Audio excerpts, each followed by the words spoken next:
if you want to maintain your muscle mass, then what you have to do, so basically protein intake proper होना चाहिए, and then आप अगर carbs या carbohydrate ज़्यादा amount में ले रहे हैं, then you have to reduce that amount. Okay, so it depends कि आपकी एज क्या है एंड आपकी रिक्वायरमेंट क्या है, आरडीए क्या है, बेसिकली जो हम देखते हैं.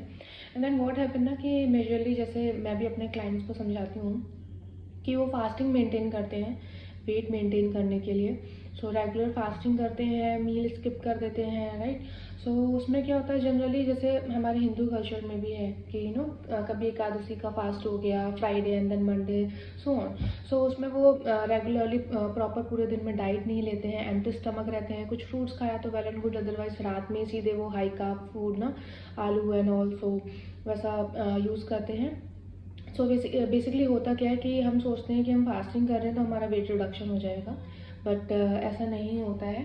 सो जब आप मसल मास अपना मेंटेन करना चाहते हैं और चाहते हैं कि टोटल बॉडी फैट जो है या टोटल फैट है वो कम रहे ना, मेंटेन रहे, तो फास्टिंग इतने लंबे की आपको अवॉइड करनी होगी. सो बेसिकली क्या होता है कि कोई भी फूड आइटम हम जब लेते हैं तो जो उसमें कैलोरी है, प्रोटीन है, जो भी है, न्यूट्रिएंट, बॉडी एक बार में उसको यूज़ नहीं करती है.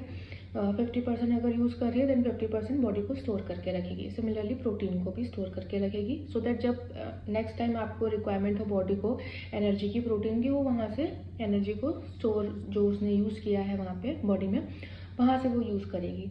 तो फास्टिंग स्टेट में क्या होता है, क्योंकि आपने कोई फूड आइटम नहीं लिया है बट बॉडी की रिक्वायरमेंट है, देन वो जो स्टोर है या फिर जो प्रोटीन बॉडी ने स्टोर करके रखा, जो आपका मसल मास में है जो प्रोटीन, सो वो वहाँ से प्रोटीन को एनर्जी के फॉर्म में यूज़ करेगी, क्योंकि ग्लूकोज जो है वो फॉल करेगा, राइट. क्योंकि आप कुछ फूड आइटम आपने लिया ही नहीं, अब बॉडी को रिक्वायरमेंट है वो आप दे नहीं रहे हैं, तब वहाँ से जब प्रोटीन को वो एनर्जी के फॉर्म में यूज़ करना स्टार्ट करेगी, इसका मतलब कि अब आपका मसल मास जो है वो डिक्रीज़ होगा.